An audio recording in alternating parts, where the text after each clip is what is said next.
In Charleston during 1827, 3 young women from the same family vanished without a trace. They were the daughters of Reverend Josiah Pendleton, a respected minister whose life looked perfectly orderly from the outside. Official records insisted the sisters had married and left town.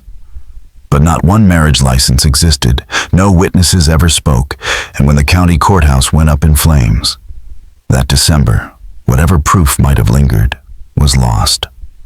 What raised even more suspicion was the Reverend's sudden ability to pay off more than $12,000 in gambling debts that very same year, despite earning less than $30 annually as a country pastor. His creditors, 4 of the richest men in the Low Country, never explained how those debts were erased, and they kept their silence until the day they died. For decades, the mystery of St. James Parish remained buried, a conspiracy whispered about, but never spoken aloud, until nearly 80 years later, when a dying woman revealed what really happened to Catherine Mary and Abigail Pendleton. Their story begins not with the Reverend himself, but with the powerful men who owned his debts. St. James Parish lay just northwest of Charleston, where cotton fields and pine forests met the winding Santee River. In the mid-1820s, it was a tight-knit community of planters, a few merchants and enslaved laborers who made up the vast majority of its 300 residents. Everyone believed they knew everyone else's business, and reputation meant survival. The parish's whitewashed chapel stood high above the river, its bell tower visible for miles, and at its pulpit stood Josiah Pendleton. He had arrived in 1814, a young man of 28, educated, eloquent, and ambitious, though not wealthy. With his wife Sarah, he built a modest but respectable life, raising 3 daughters who would grow into strikingly different young women. Catherine, serious and sharp-eyed; Mary, gentle and musically gifted; and Abigail, clever enough to master Latin and accounting. To his congregation, the Pendletons looked like the perfect Christian household. Few knew that Reverend Josiah had fallen into gambling. It began as friendly card games at the grand home of Charles Drayton, the largest landowner in the parish.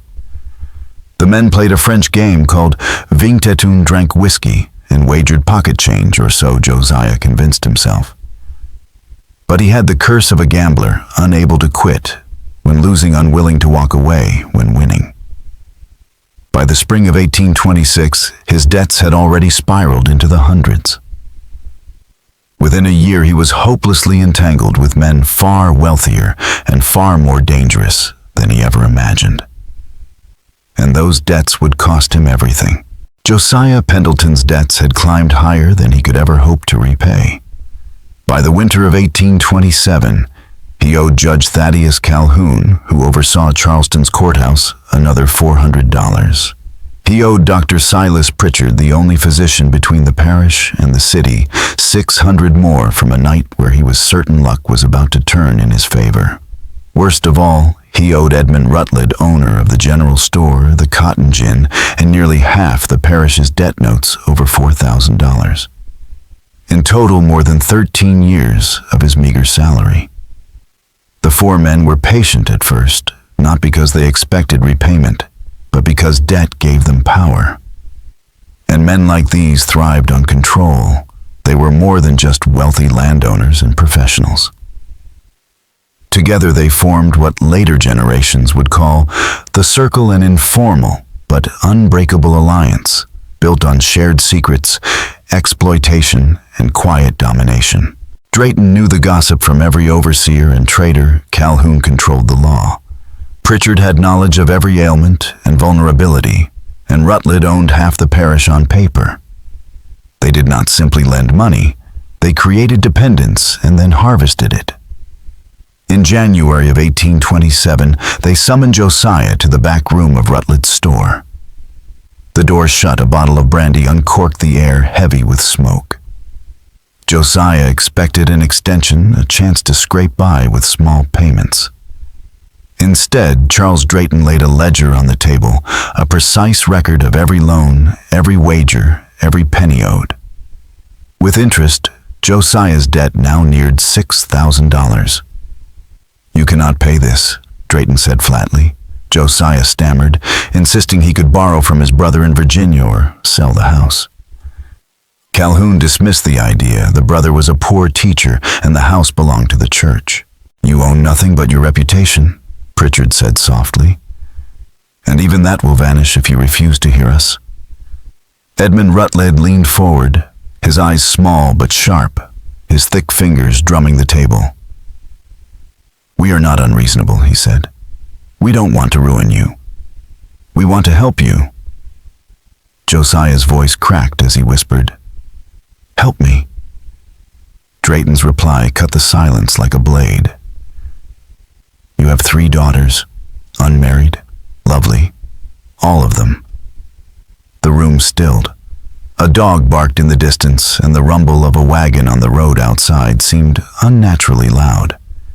Josiah's face drained of color. "What are you suggesting?" he asked. Judge Calhoun removed his spectacles and polished them, speaking with cold deliberation. "We are suggesting marriages, arrangements that would benefit us all. Your debts forgiven, your daughters well kept." Josiah recoiled. "You are all married men." Drayton's smile was thin. "We speak of private unions, discreet, without public ceremony. Your daughters will be cared for, provided for." The Reverend rose so abruptly his chair toppled to the floor. "You are asking me to sell my daughters like slaves." Rutledge did not flinch. "We are offering them security and offering you survival. Refuse, and we will drag you into court. Judge Calhoun will have no choice but to rule against you. You will be ruined, your wife left destitute, your daughters with no future at all. Tell me, Reverend, what kind of marriages will they find once everyone knows their father is nothing but a gambler with empty pockets?" The words hung in the smoky room like a noose, tightening around Josiah's throat. Josiah's heart pounded as he searched the faces around the table, desperate for some shred of mercy, some hint that this was all a cruel bluff. None came. They sat in calm silence, patient as predators. His voice cracked as he asked, "How do I know you will forgive the debts?" Judge Calhoun met his eyes with a thin smile. "You have our word as gentlemen."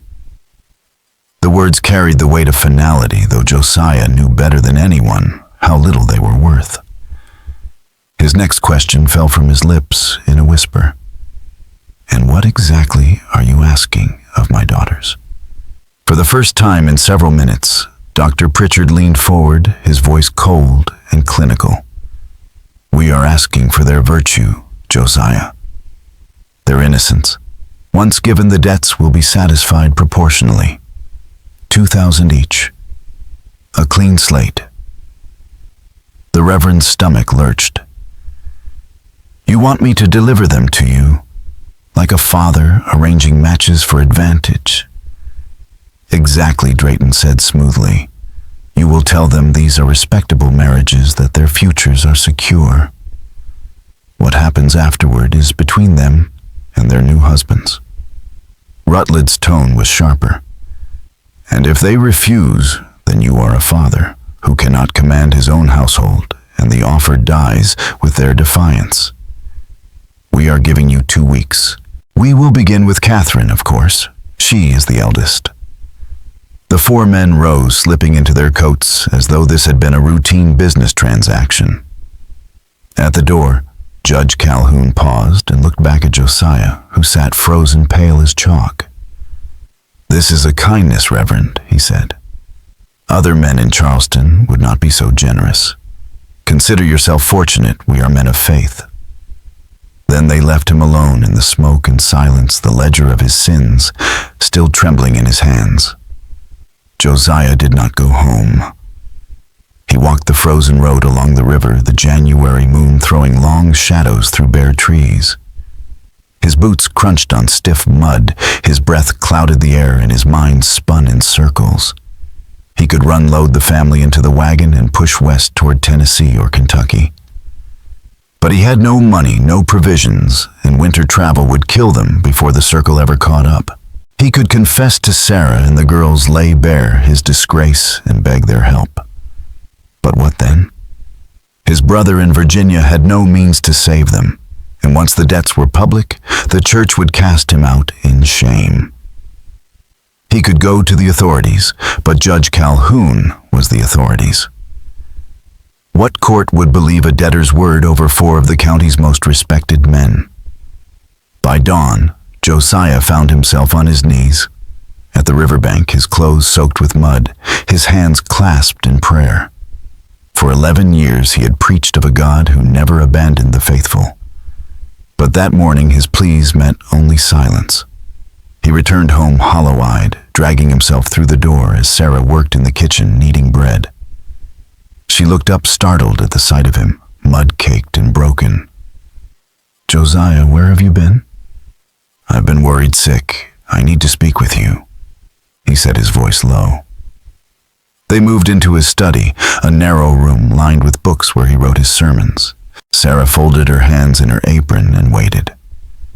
Josiah paced to the window, unable to face her. "I have made arrangements for the girls," he said. "Marriages? Good matches with respected men of the parish?" Sarah blinked, her face tightening. "Marriages. We have spoken of no courtships. There have been no engagements. These are unusual circumstances," Josiah pressed. "The men approached me directly. They are willing to provide generously for the girls' futures." "Which men?" Her voice sharpened. Josiah swallowed hard. "Charles Drayton has expressed interest in Catherine. Edmund Rutledge in Mary. Dr. Pritchard in Abigail." Sarah's eyes widened. She spoke slowly, each word heavy as stone. "But those men are already married. They have wives, children." Josiah's words sounded empty even to himself. "These are special arrangements," he said, his voice flat. "The girls will be well cared for. They'll want for nothing." Sarah stepped closer, forcing him to look at her.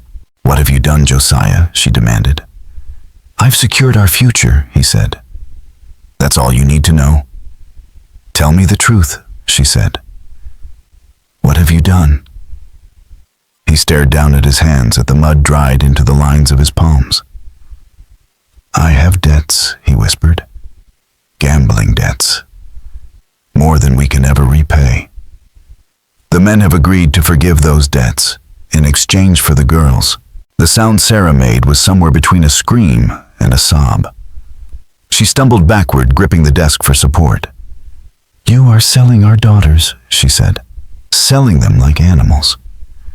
"I'm saving this family from ruin," Josiah said. And for a moment he almost believed it. "If I don't do this, we lose everything. The church, the house, our position. The girls will have no future at all." "So you give them this future instead?" Sarah's voice rose. "Mistresses to married men." "Don't use that word," Josiah shouted. "These are marriages, legal binding arrangements. There will be no marriages." Sarah said, her voice shaking but firm. "No ceremonies, no witnesses, no legal documents. You know that. You know exactly what you're condemning them to." Josiah turned away. "It's done," he said. "I've given my word. Catherine will go first. In 2 weeks, you'll help me prepare her." "I'll do no such thing," Sarah said. He turned back, something hard and unfamiliar in his face.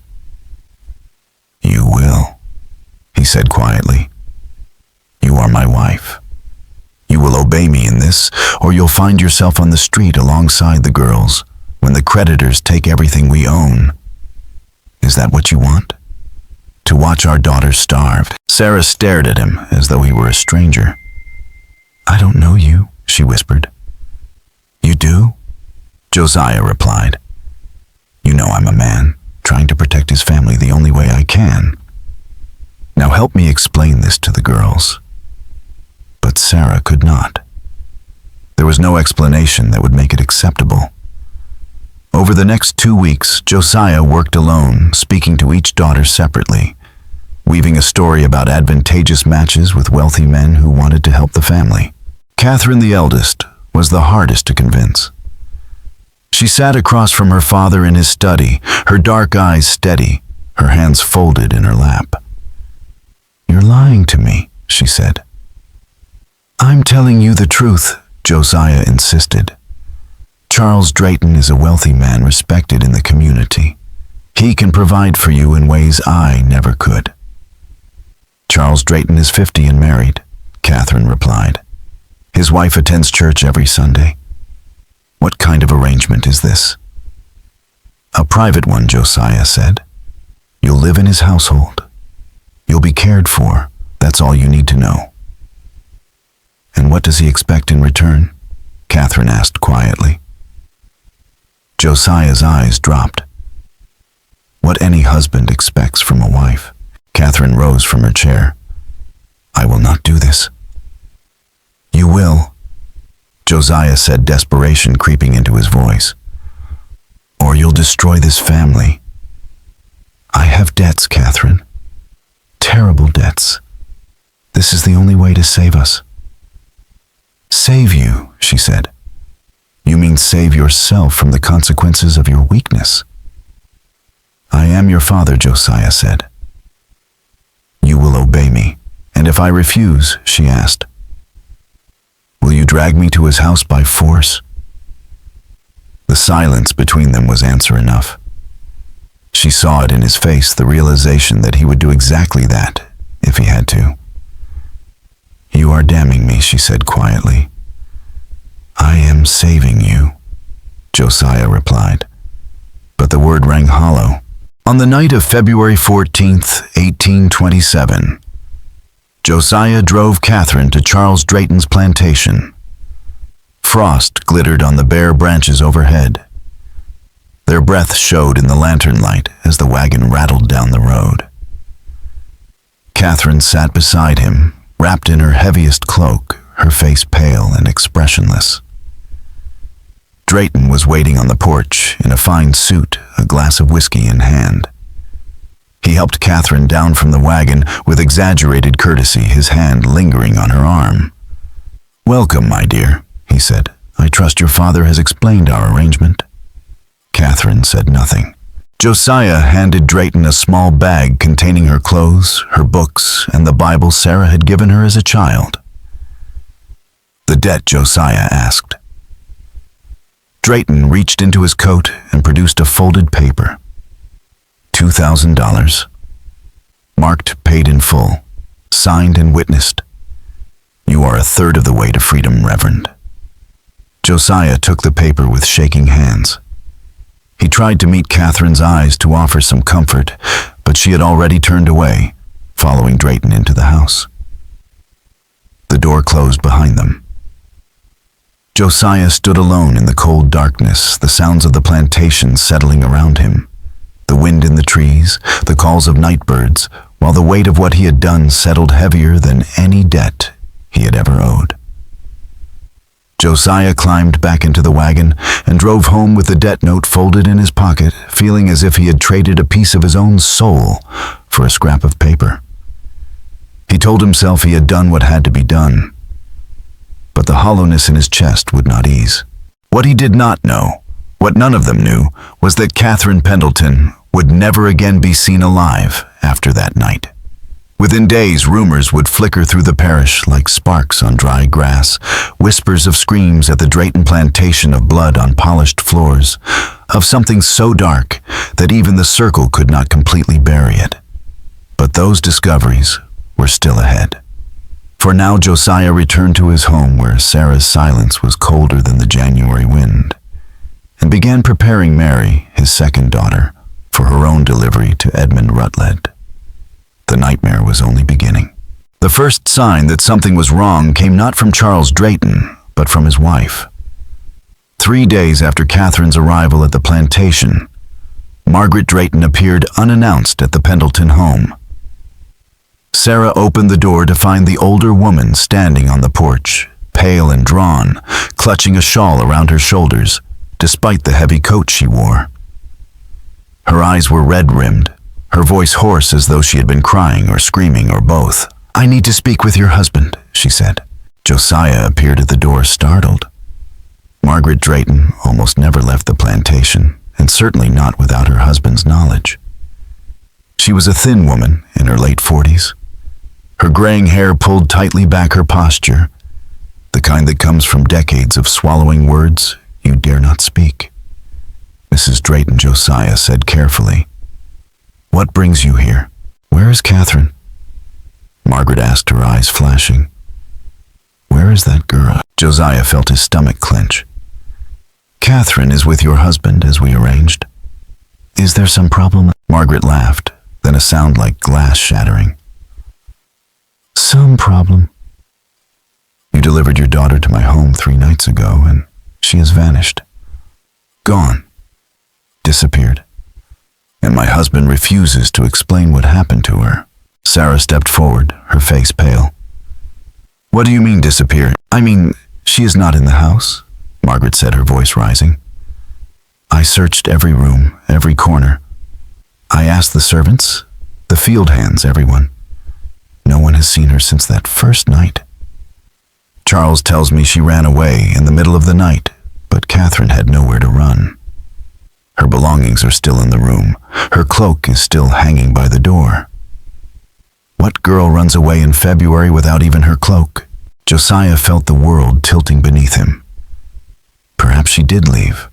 Perhaps she was unhappy with the arrangement. "Do not lie to me," Margaret snapped, steel cutting through her despair. "I know exactly what arrangement you made with my husband. I know about the circle. I know their debts and their disgusting trades. I've lived with Charles for 26 years. I know what kind of man he is. I know what he does to the slave girls when he thinks I'm not looking. And I know something happened to Catherine Pendleton in my house. Something terrible. And you are responsible." "How dare you come here?" Josiah began, but Sarah cut across him. "Tell us what you know," she said to Margaret, her voice shaking. "Please, she is our daughter." Margaret's anger broke, then collapsing into something closer to despair. She lowered her voice, glancing around as though even the walls might betray her. "The servants heard screaming that first night," she whispered. "From the east wing, where Charles took her. Screaming that went on for hours and then suddenly stopped. In the morning, there was blood on the hallway floor, a trail of it leading toward the back stairs. Charles had it cleaned immediately, but the housemaid saw it. She told me." Sarah's face had gone white. "Blood? How much blood?" "Enough that someone was badly hurt," Margaret said softly. "Maybe dying. And when I confronted Charles, he threatened to have me sent to the asylum in Charleston for hysteria. He told me if I spoke of it to anyone, he would destroy what little reputation I have left. But I cannot stay silent. I cannot live in that house knowing what I know." Josiah tried to speak, but his throat locked tight. Images raced through his mind like a fever dream. Catherine's pale, resigned face in the wagon, Drayton's hand lingering on her arm, the door closing behind them. "We must go to the authorities," Sarah said, her voice sharp and trembling. "We must report this." "The authorities are part of the circle," Margaret said bitterly.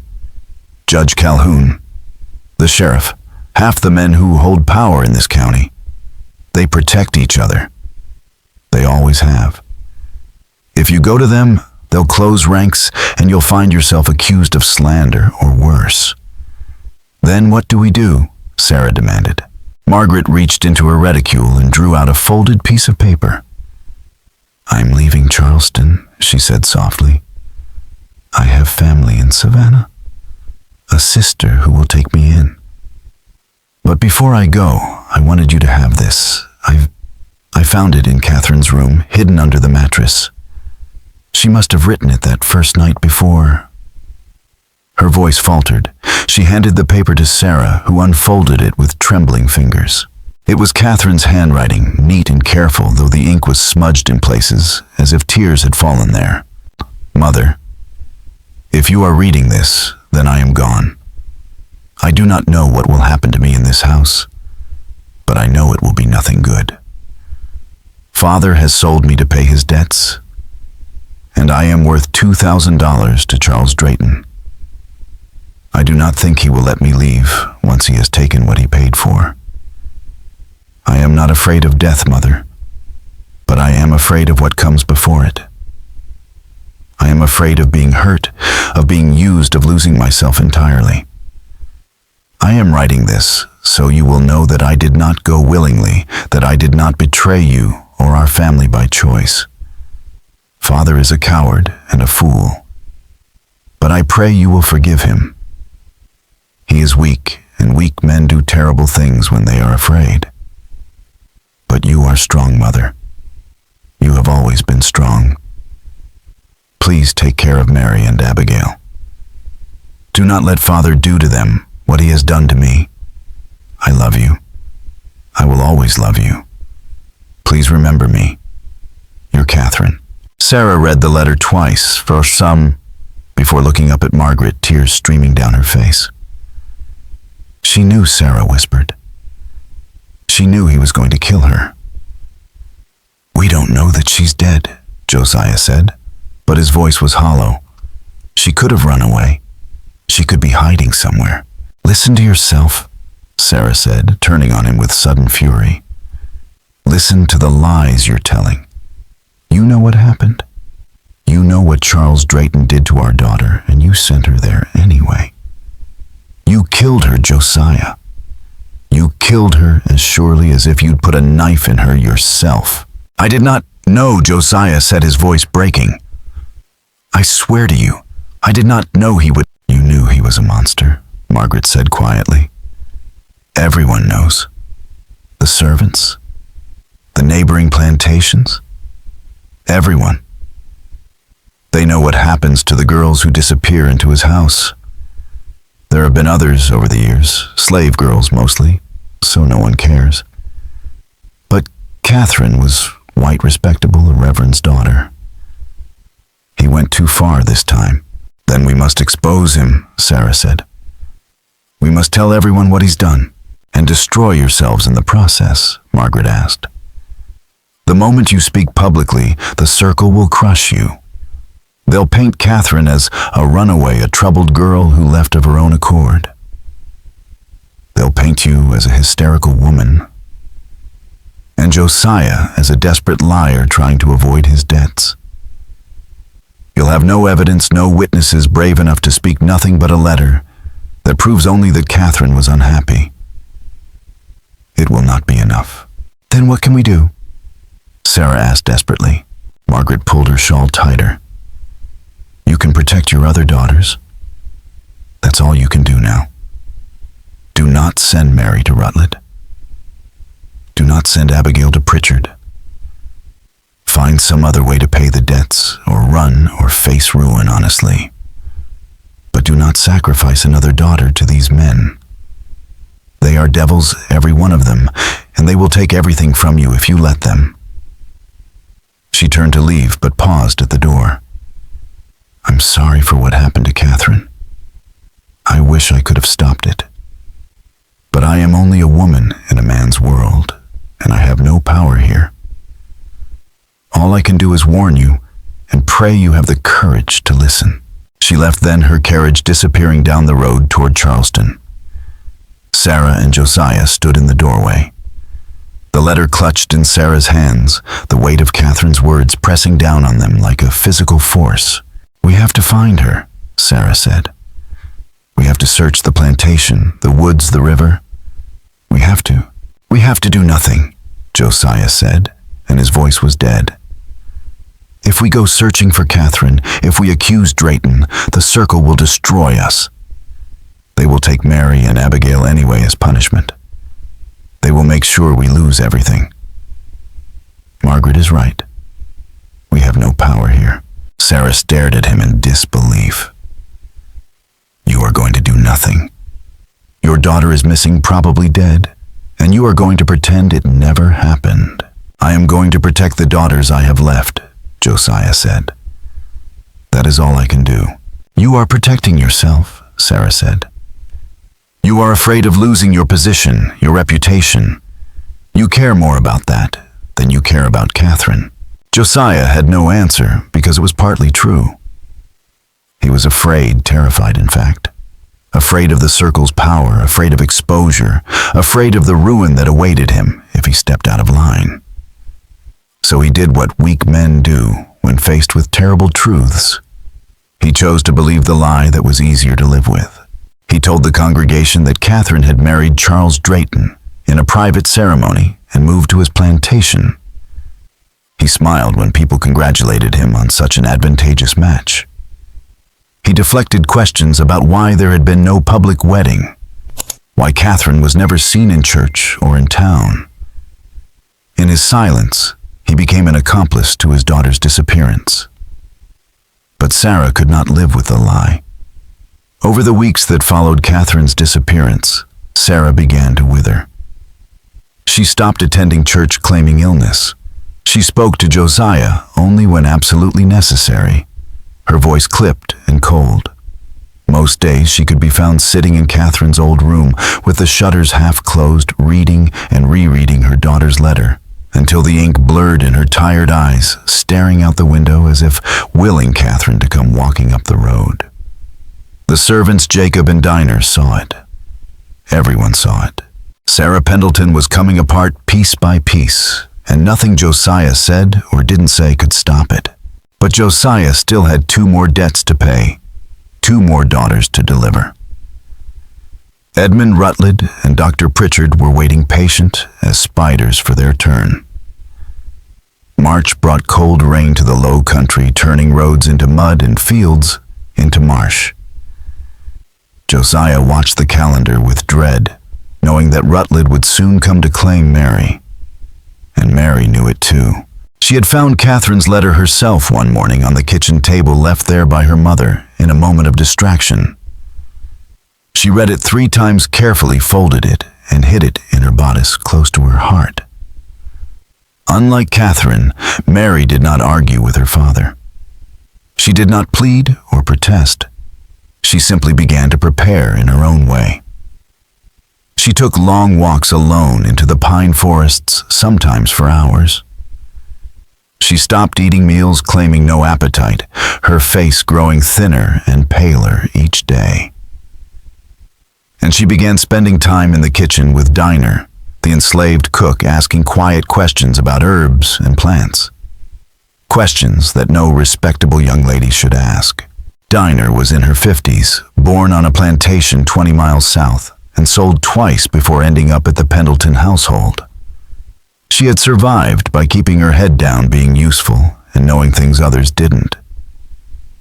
She knew which roots soothed the stomach and which ones destroyed it. She knew which berries brought sleep and which ones stopped a heart. When Mary asked about tansy and pennyroyal, about black cohosh and cottonroot, Dinah understood immediately. "Those herbs are for women who don't want to carry a child," she said quietly, kneading bread at the kitchen table. "For women in trouble who need a way out." "I'm not with child," Mary said. "Not yet. But you think you will be." Mary's hands were clasped so tightly her knuckles were white. "My father is going to send me to Edmund Rutledge. I know what will happen there. I'm not strong like Catherine. I can't fight. But I can make sure there are no consequences." Dinah stopped kneading and looked at the girl with something like pity. "Those herbs are dangerous, Miss Mary. Use too much and you won't wake up. Use too little and you'll bleed for days, maybe weeks. Might die from that too." "I know," Mary said. "Will you help me anyway?" Dinah was silent for a long time. Helping the girl was risky. If anything happened, she could be blamed. Enslaved people had been whipped or hanged for far less. But if she refused, Mary might try to find the herbs herself and die by accident. At least if Dinah helped, she could teach her the right way. "I'll help you," she said at last. "But you have to promise me something. If it comes to it, if you have to use these herbs, you come to me first. Don't try it alone.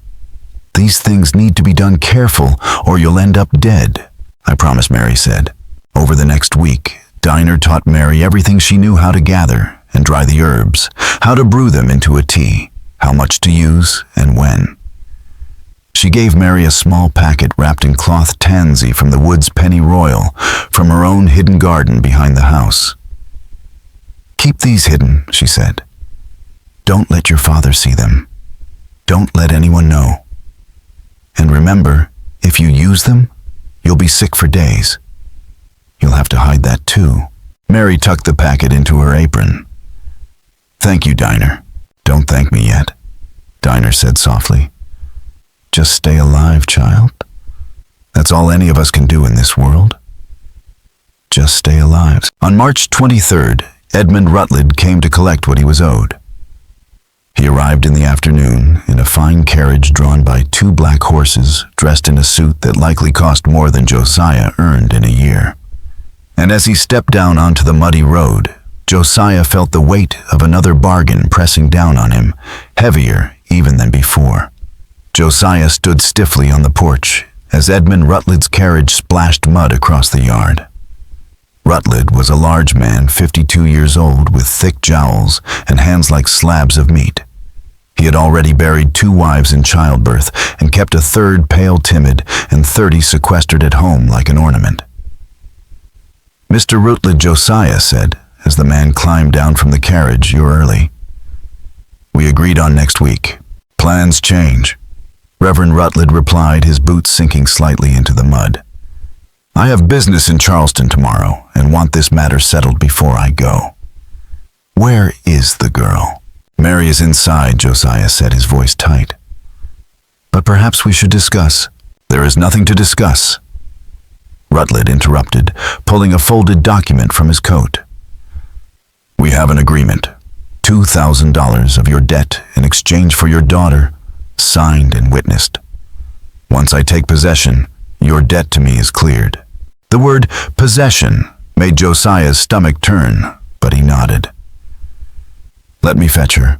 He found Mary upstairs, sitting on her bed, already dressed for travel, a small bag packed as Catherine's had been. Her face was calm, almost serene. If she was afraid, she hid it well. It's time, Josiah said.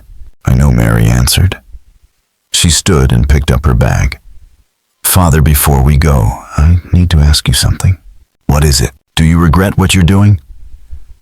Do you feel any shame at all? Josiah opened his mouth, then closed it. He wanted to tell her that it was tearing him apart, that Catherine's ghost followed him in every dream. But the words would not come. I'm doing what I must to protect this family, he said instead. You're protecting yourself, Mary said quietly. Just like Catherine wrote in her letter. You are a coward, Father, and someday you'll have to answer for what you've done to us. She brushed past him, descending the stairs and walking out to the porch where Rutledge waited. Sarah appeared in the doorway, her face hollow and gray. She said nothing. What was there to say? They had already lost one daughter. Now they were losing another. Rutledge helped Mary into the carriage with exaggerated gentleness, his thick fingers lingering on her arm. You're a lovely girl, he said. We'll get along just fine, you and I. Mary didn't respond. She sat in the carriage staring straight ahead, her bag in her lap. Rutledge handed Josiah the paper. $2,000 marked paid. You're 2/3 of the way clear, Reverend. One more daughter and you're a free man. He climbed into the carriage, snapped the reins, and the horses lurched forward. Mary's blonde hair was visible through the carriage window until the trees swallowed her from view. Josiah stood on the porch, the document heavy in his hands, the word coward echoing in his head like a tolling bell. Behind him, Sarah let out a sound that was not quite a sob and not quite a scream, then turned and walked back into the house, leaving Josiah alone with his conscience and his debts. What happened at Edmund Rutledge's house would not become clear for several weeks. But when it did, the horror would be worse than anyone imagined. For now, Josiah had only one thought. One more debt to pay, one more daughter to deliver, and then perhaps this nightmare would end. He could not have been more wrong. Rutled's home was a 3-story brick mansion on the edge of town Grand, but decaying with white columns and wild gardens overtaking the grounds. His wife Constance, thin and nervous, flinched when men spoke too loudly. She had been pregnant 4 times, but bore no living children, each loss making her more invisible in her own home. Mary was given a room on the 2nd floor at the far end of a long hallway that smelled of dust and old wood. It was comfortable enough, bed, washstand, window overlooking the garden, but it was still a cage with soft furnishings. Rutland had his enslaved workers carry her bag upstairs, then left her alone for hours so she could understand exactly what she was. Near midnight, Mary heard his footsteps, heavy, deliberate, in the hall. She stood by the window, waiting. When the door opened, he found her holding a letter opener from the writing desk, the point aimed at her own throat. "Come any closer," Mary said, "and I'll do it. I swear to God I will." Rutland stopped in the doorway, wearing a dressing gown, his hair disheveled. He looked more irritated than alarmed. "Put that down, girl. You're being foolish." "I'm being practical," Mary said. "You paid for my virginity, Mr. Rutland, but you can't collect it from a corpse. So we're going to negotiate terms." Rutland stared at her, then chuckled darkly. "Negotiate?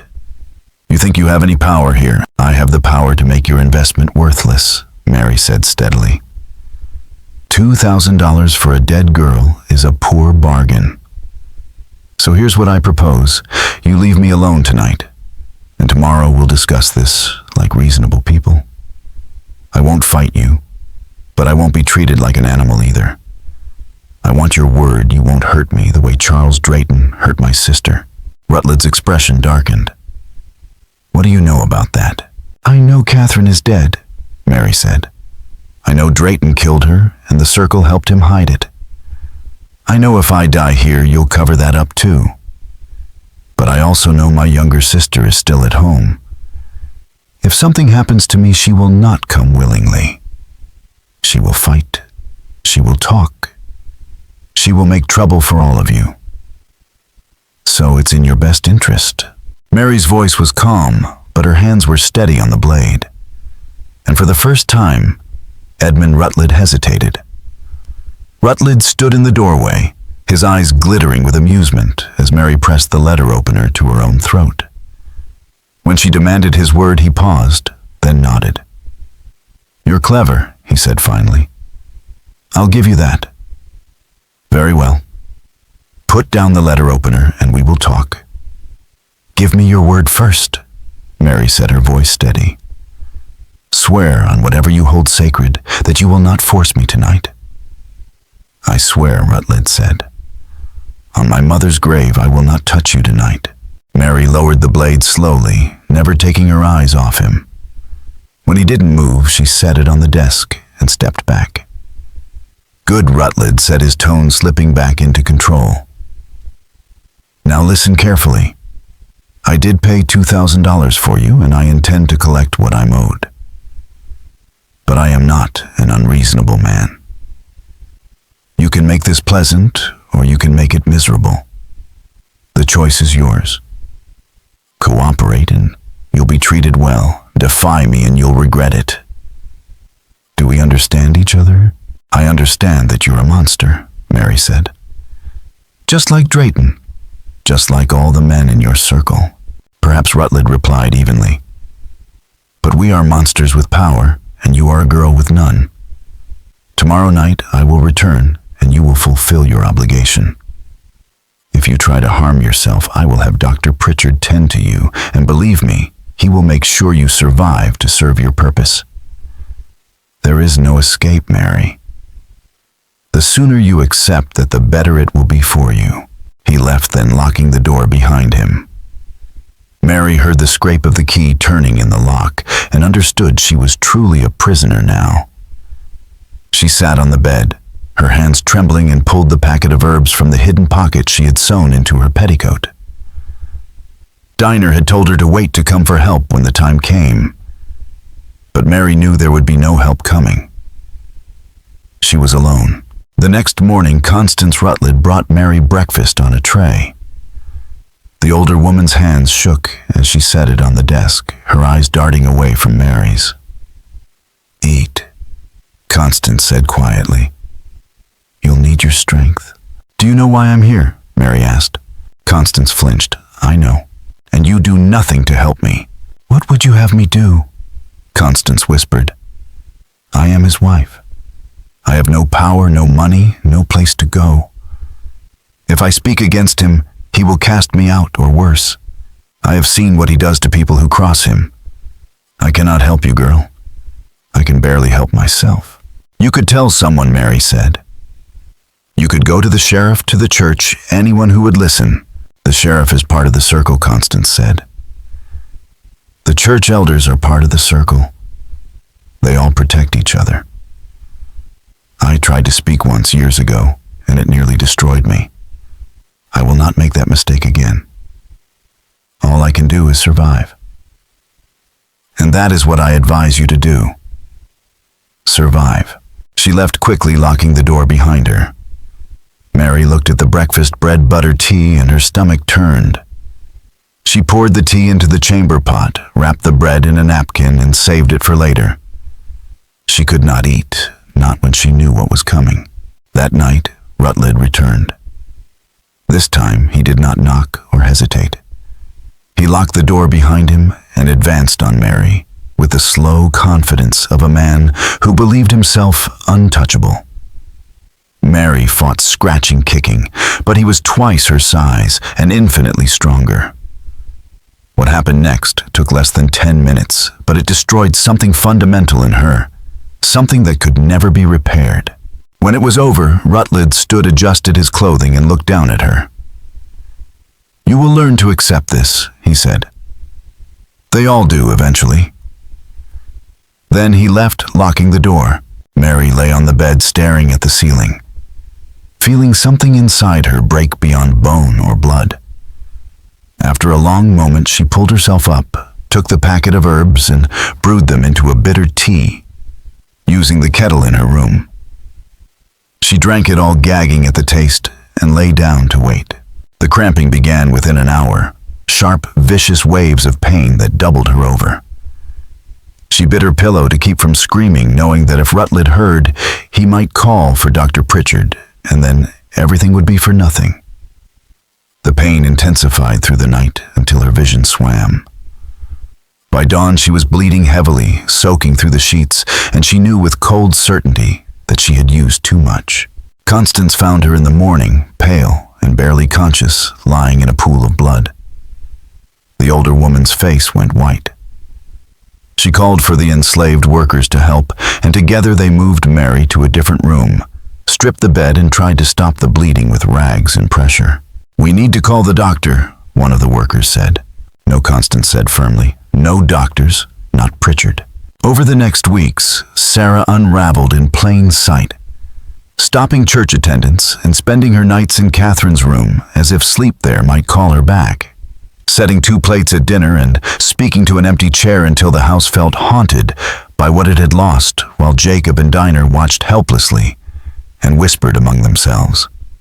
Mary lay broken at Rutledge's house, left to convalesce in a spare room after bleeding herself almost to death, mute and hollow-eyed, eating only when Constance forced food into her, staring at the wall, as if the world had been stripped of meaning, and Josiah, who had traded pieces of his family to buy himself a reprieve, felt the shame and the cowardice like a constant weight until Abigail, the youngest and the fiercest, could no longer stand by and watch.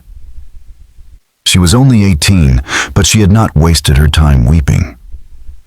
She had read her sister's letter, watched her mother dissolve, seen how men in the circle bent law, medicine, and commerce into weapons, and she had spent weeks gathering proof, quietly taking down names, collecting letters, finding people who had suffered under Drayton, Calhoun, Pritchard, and Rutledge, hiding those papers where no one would think to look. And when she finally confronted her father, she did not beg or plead, but laid out a choice as clear as truth. Find another way to pay the debts. Sell the house, sell your books, leave the pulpit, and work with your hands if you must.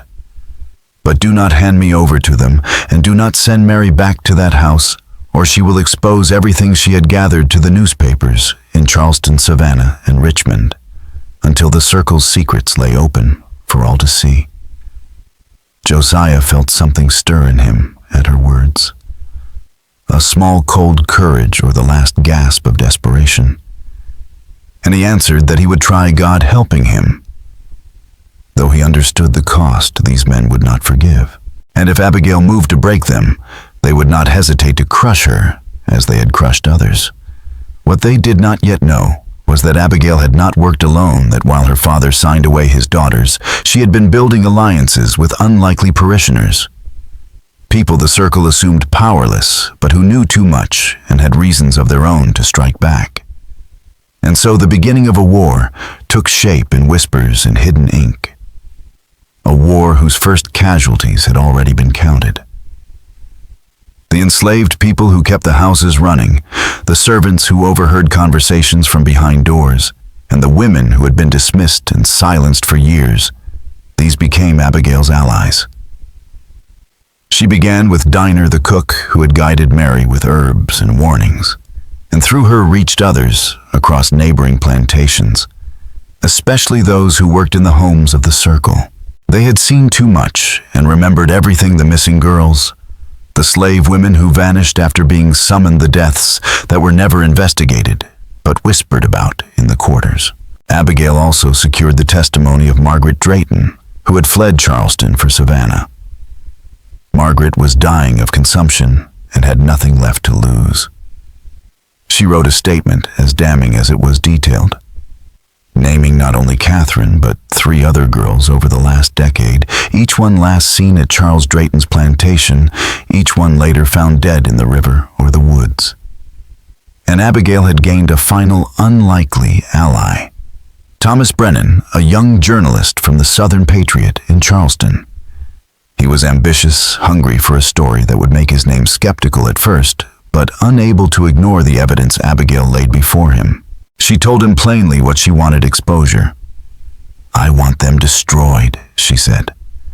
"I want everyone to know what they did to my sisters, and I want to make sure they never do this to another family." Brennan warned her that the circle would come after them both. But when he saw the evidence letters, testimonies a pattern too clear to dismiss, he agreed. Together they began building a case strong enough to withstand the circle's power. By early May, they had enough to publish a series that could rock Charleston society. But Abigail had underestimated how closely the circle watched her. On May 8th, Dr. Silas Pritchard came to the Pendleton home carrying his medical bag. He claimed he was there to check on Sarah, the unwell wife of a reverend, too distracted to notice the trap walking through his door. Josiah hesitated, but finally allowed him upstairs. What happened in that room would always be disputed. Some said Sarah welcomed the physician, desperate for relief. Others whispered she had refused and been forced. What is certain is that Pritchard emerged 20 minutes later, holding a vial of clear liquid. "Your wife suffers from acute melancholia," he announced. "I have given her a sedative to help her rest. She should sleep for several hours. I will return tomorrow to check on her progress." Then he left without answering questions. 2 hours later, Sarah began convulsing violently, froth at her lips, her eyes rolled back as she thrashed on the bed. Dinah rushed upstairs, but it was too late. "Whatever he gave her, it is killing her," she said grimly. "There is nothing we can do now, except to pray." By sunset, Sarah Pendleton was gone. Josiah kneeling at her bedside, Abigail frozen in the doorway, her face pale with shock and rage. The official cause of death, written by Pritchard himself, was heart failure brought on by melancholia. No autopsy was performed, no questions asked. But Abigail knew the truth. Her mother had been silenced because Margaret's testimony had mentioned her, because Sarah had known too much. The circle could not risk her speaking. 3 days later, at a funeral of barely 30 mourners, Sarah Pendleton was laid to rest. But for Abigail, her mother's death was not the end. It was proof. Proof that the circle was afraid that her evidence had teeth and that her war with them was no longer one of secrecy but survival. Judge Calhoun stood at the front of the small church delivering Sarah Pendleton's eulogy in the rich tones of a practiced orator. He spoke of her piety, her grace, her devotion to her family. Words so false that Abigail thought she might scream. She watched as they lowered her mother into the ground, her father pale and silent at her side, and felt something inside her harden into cold, unshakable resolve. That night, she met Thomas Brennan at a tavern outside Charleston, a dim and smoky place where they could not easily be recognized. She told him everything about Pritchard's visit, about the vial, about the convulsions that had taken Sarah's life. Brennan's face grew grim. "They're cleaning up loose ends," he said.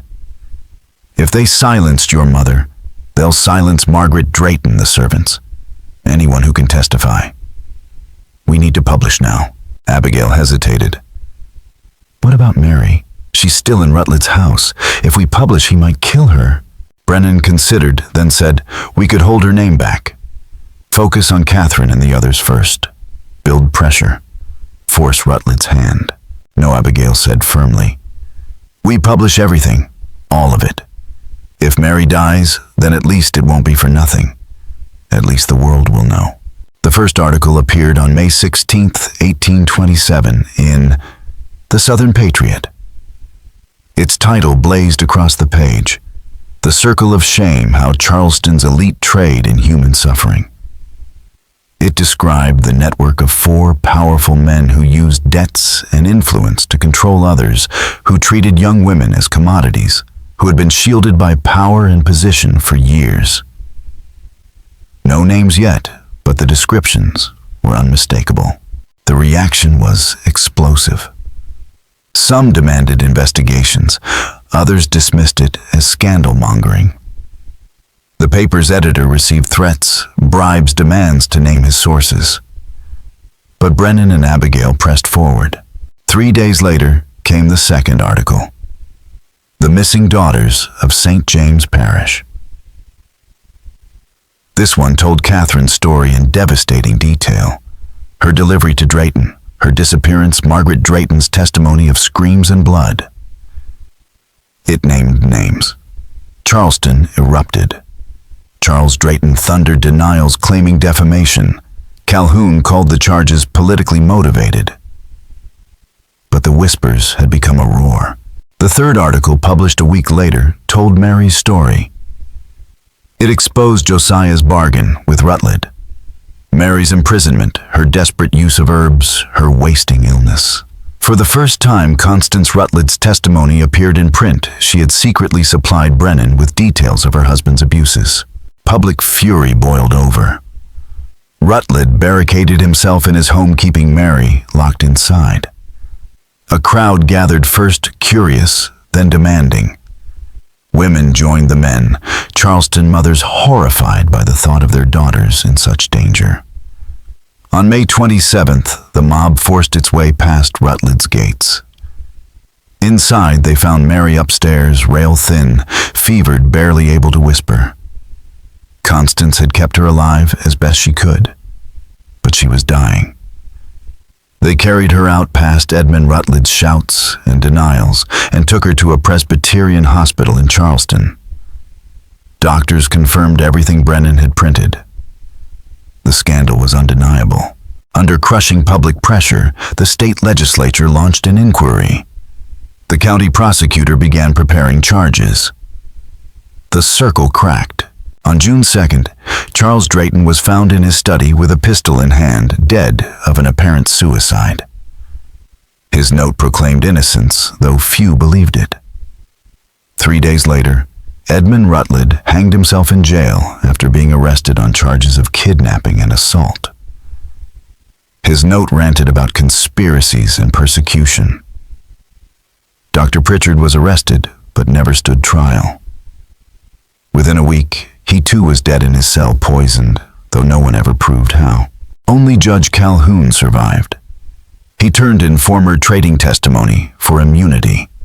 He claimed he had been coerced into the circle, a reluctant participant. Few believed him, but his evidence gutted what remained of the conspiracy. He resigned, fled South Carolina, and died in obscurity in Texas a decade later. The investigation stretched through summer and fall, pulling in more testimony, more victims, and exposing a conspiracy that had operated for at least 15 years. Dozens of women enslaved and free had been its victims, its existence covered by bribery and silence. For Abigail, it was a hollow victory. Her mother was dead, poisoned by the circle's physician. Catherine's body was never found, though everyone knew she lay buried somewhere on Drayton's land. Mary, though rescued, was shattered, her body scarred by sickness, her spirit dulled by cruelty. Abigail had won, but at a cost that left her family in ruins. And yet, because she had dared to fight, Charleston could never again pretend it did not know what its most powerful men were capable of. They dug beneath the gnarled oak, its trunk still scarred from the lightning strike that had split it decades earlier. The soil was heavy damp from recent rains, but at last the men struck wood, the remnants of a crude box, half rotted away. Inside lay a tangle of bones wrapped in the tatters of a dress, the fabric still faintly recognizable as Catherine's. Among the remains was a small Bible, the one Sarah had given her as a child, its pages warped but intact. Abigail wept as she held it in her hands, the final proof of what she had always known. Catherine had not run away, had not married in secret, had not vanished into the night. She had been murdered and buried in the dirt, like a secret no one was meant to uncover. Abigail arranged for Catherine's remains to be reburied beside Sarah and Mary in the cemetery at St. James Parish. The service was small but dignified, attended by women who had come to respect Abigail's work, and a few of the men who had found the courage belatedly to admit how deeply the circle's corruption had poisoned their community. The headstone was simple, but unflinching. Catherine Pendleton, 1805 to 1827. A daughter, a sister, a life stolen. May she rest in justice, not silence. That moment closed a wound that had been open for 20 years, though it could never erase the scars. In the decades that followed, Abigail became a formidable figure in Charleston and beyond. She spoke for women who had been silenced, worked with abolitionists in secret despite the danger, and helped establish safe houses where vulnerable women could find refuge. Her reputation as both a survivor and an advocate spread across the South, though it came at a cost. She was often threatened, often shunned by polite society, and her health never fully recovered from the strain of her youth.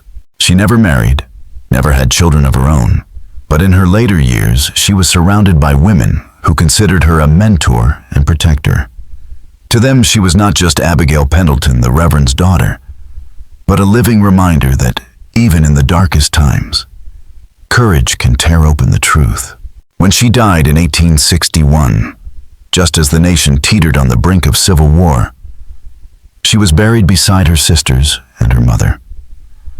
The four graves lined together in the quiet parish cemetery became a place of pilgrimage for those who knew their story. For years afterward, visitors would leave flowers, scraps of ribbon, or notes pressed under stones. Silent tributes to a family destroyed by corruption, but also to a young woman who refused to be silent, who forced the powerful to face their sins. The circle of shame, as Brennan had named it, lived on in memory long after its members were gone. The scandal became part of Charleston's whispered history, studied by reformers and later by historians searching for the hidden crimes of the past. And though time moved forward, though people did what people always do, forget, turn away, bury the pain, there remained those who remembered the Pendleton sisters, who told their story as a warning and as a testament. Catherine, Mary, and Sarah had been sacrificed to greed, but through Abigail's relentless determination, their names would never vanish into silence again. This ending gives your story a powerful and haunting resonance. It ties together the tragedy of the Pendleton women with their lasting legacy. You've blended personal devastation with systemic exposure, showing how one family's suffering forced society to look at its own corruption. The final scene at the graves beneath the moss-draped oaks is cinematic, both mournful and defiant. What works especially well is how you connected the 19th century scandal to modern struggles, reminding listeners that cycles of power and abuse are timeless. The inscription at the Whitechapel plaque and Abigail's memoir, Becoming the Price of Silence, anchor the story in real-world symbols of remembrance and reform. If you want to make the close even sharper for your audience, lean into the open question. Was everything truly revealed, or do ghosts of the circle still linger in the margins of history? This hooks viewers into reflecting and commenting. Underscore the paradox. The Pendletons' lives ended in tragedy, but their legacy created ripples of protection for others, both a cautionary tale and an inspiration. And on a haunting visual, the four graves beneath the oak stone, weathered but unforgotten, a silent testament against silence itself. This story has all the hallmarks of a chilling yet meaningful true crime narrative: tragedy, conspiracy, reform, and memory.